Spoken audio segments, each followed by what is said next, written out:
live on Facebook and YouTube.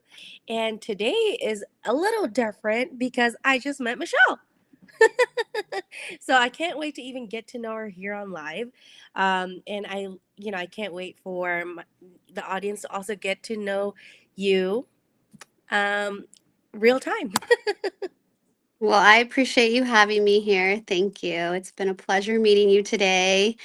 And I'm excited to be here. Absolutely. So, just a quick icebreaker, Michelle. What's your go to coffee order? And what's your favorite Sparks memory growing up? My go to coffee order would probably be a sugar free vanilla latte with almond or oat milk.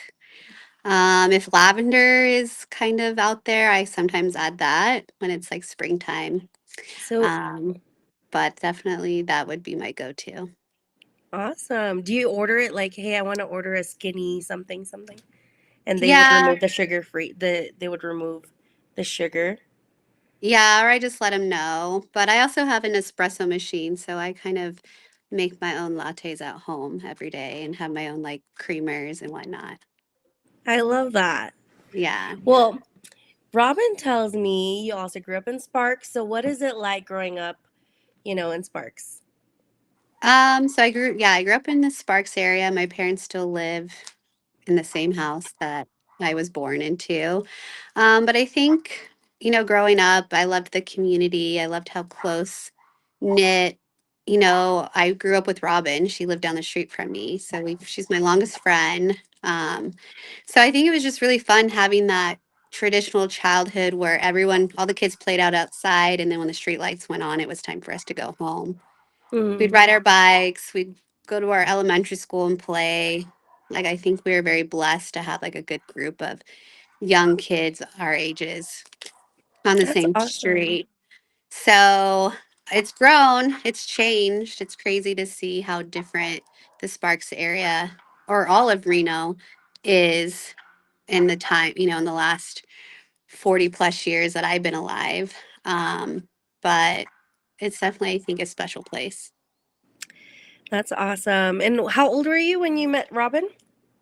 We were like 4 or 5 years old, Oh so my teeny goodness, tiny. babies. Yeah, preschool age. And then we went, all through elementary, middle, and high school together. Oh my goodness. Oh yeah. So you guys are Yeah. really close. Well, I'm glad I Yes. got to meet you. And any teachers or mentors that helped you really that have really helped shape who you are today? Yeah, I would say, I mean, my parents are a huge support system. They're not just parents, but I would say they've been big mentors in my life. They are both in the military. So my mom's Mm, from New York, my dad's from California. He was a military brat. So I think them raising me in one spot where, my dad traveled a lot as a kid. My mom mm-hmm. lived in like a town most people don't know because it's so small. For them to give us the life that they did and just the support to make our own decisions and Mm-hmm. allow us to fall on our face and be there to, kind of pick us up, but let us learn from it. I do appreciate that. Um, I went to UNR. I was a graduate many moons ago, and then in 2011, I moved to San Diego and I lived there for like 10 plus years. So I recently moved Wow. back 2.5 years ago.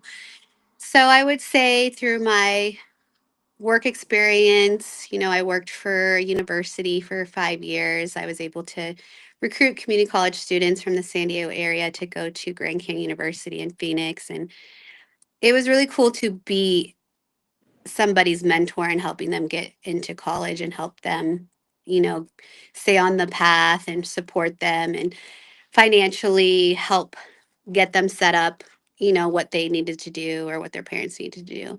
So that was a really cool experience when it came to like education. Education is definitely something dear to my heart. I think it's important. I think in today's world, college is great. And I would not change my college experience for anything. But if I could go back and do it over again, I would probably choose something a little more specific or even a trade after my college Mm-hmm. experience. My degree is so broad, journalism, communication, that yes, a lot of opportunities, but it's not like honed into one thing where you can just build off of that.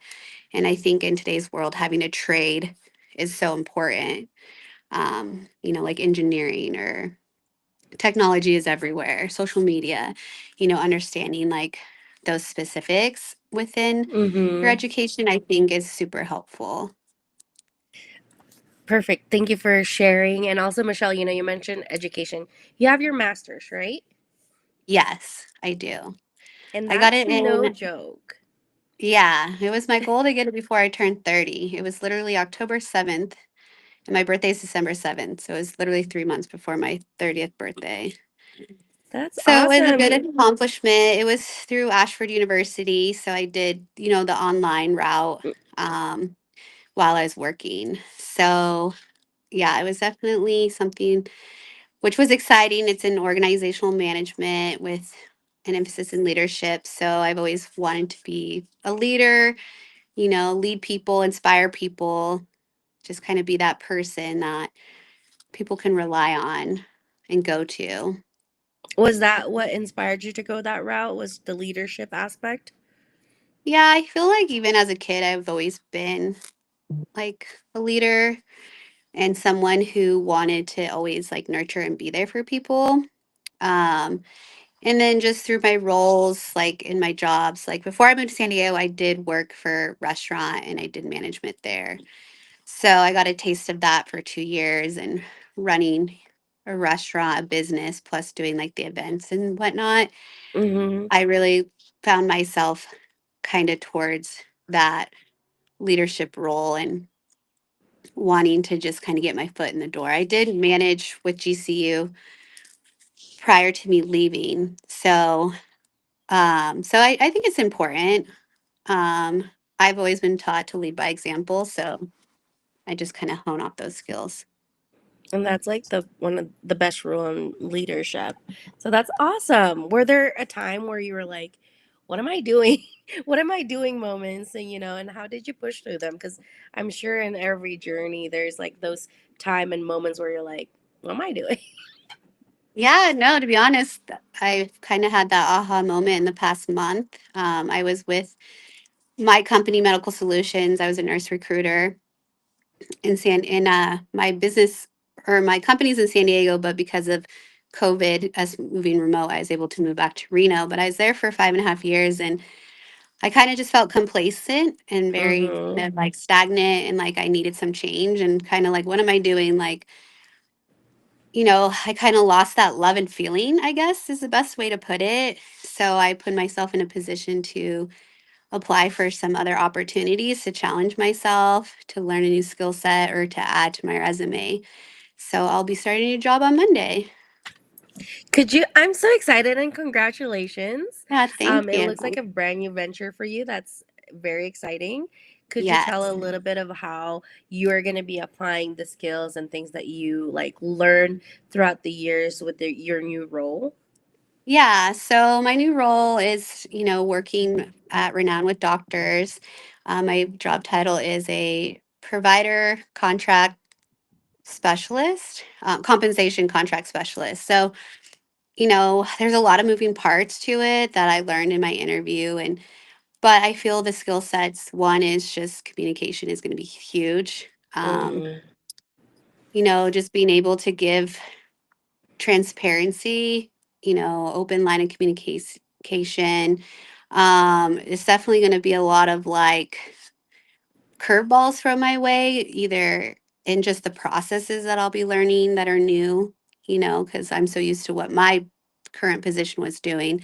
Just going into a Mm-hmm. new business, their CRMs, the way they do things, their verbiage, their acronyms, it's going to be exciting to like kind of take on that. But Mm-hmm. the biggest thing is being a sponge and just being excited to learn and not be afraid to ask questions. I think sometimes people lack that because it's embarrassing or you don't want to seem like, dang, I'm asking all these questions. They're probably like, why'd they hire me? But I think it's important to ask questions. And, I'm a super organized person when it comes to business and making sure my calendar is up to date and just making sure I'm not missing any deadlines or opportunities. And I think the biggest thing is just creating the relationships within my new organization and with the providers and with my internal colleagues. So I'm excited about that. And I'm excited that it's in Reno. So working remote, where I worked with nurses all over the country to be able to be like face to Wow. face, working with them and meeting them and networking, growing. I'm huge on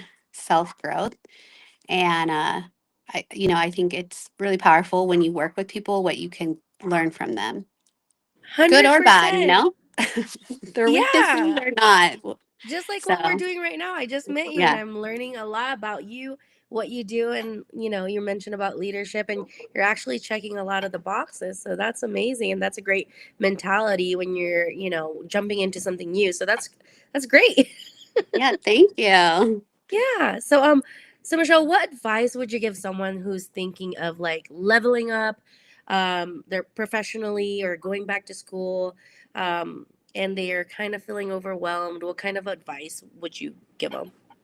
Well, I would first say, like, lean on your support system, your friends, your family, like whoever you go to for that sound advice, and just you're going to get constructive if needed, but honest.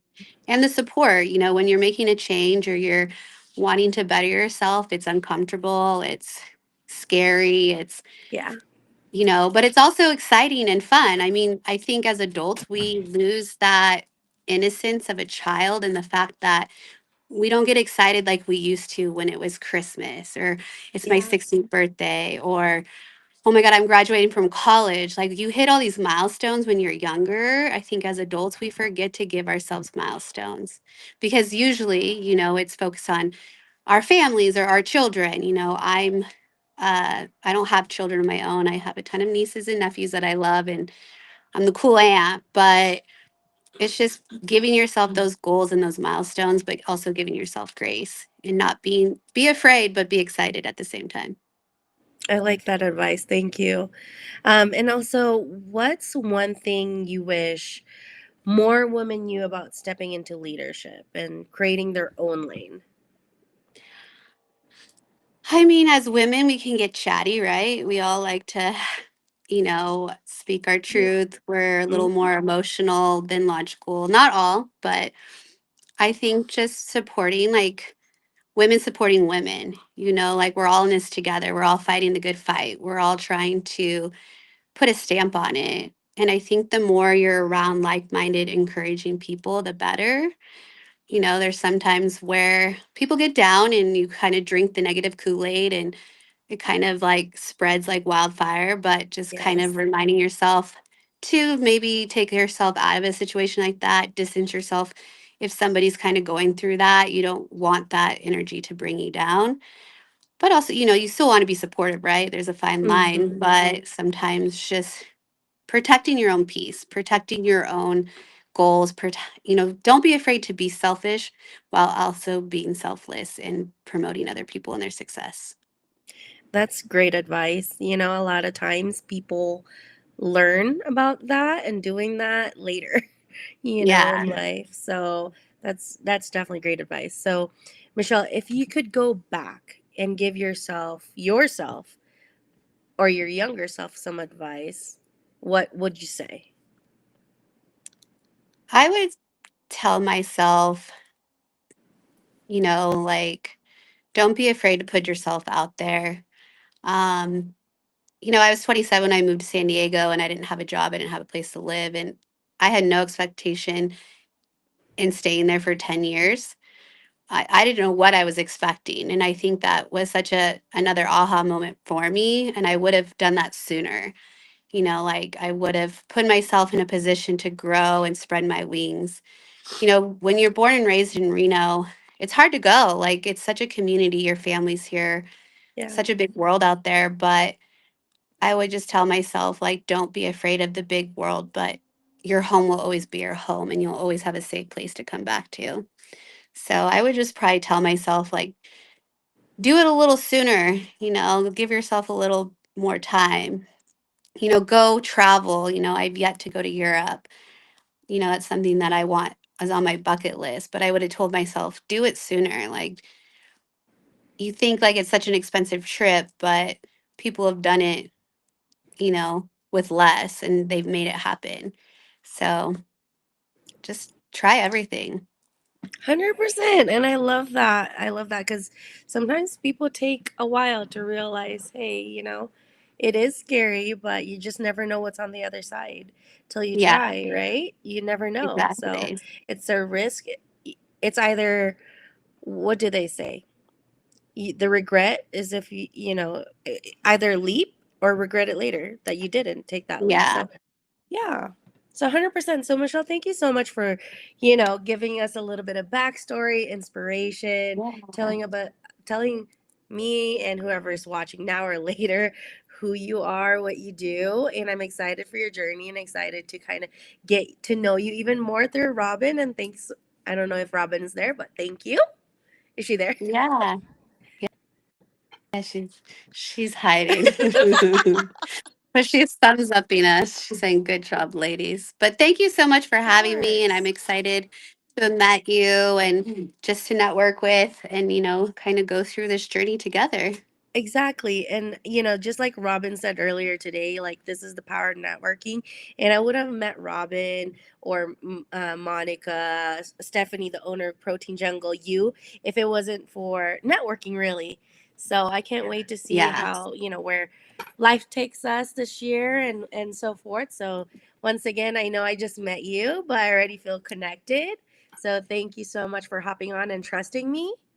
And, do you Yeah, have you're any socials welcome. people can follow you on?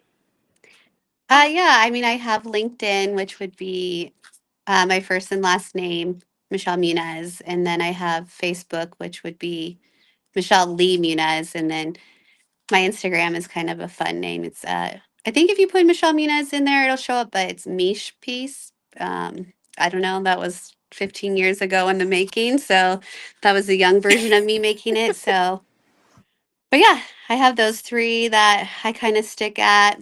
But definitely, if anyone wants to follow, Absolutely. I'm going to follow you after this live. So, Michelle, thank you so much. And I hope you enjoy the rest of your day. I know you're enjoying your whole week. So, relax, have a mimosa or so. And yes, I yeah, will. I'm sure Thank I'll you. see you All soon. right, thank you. Have a good You too. evening.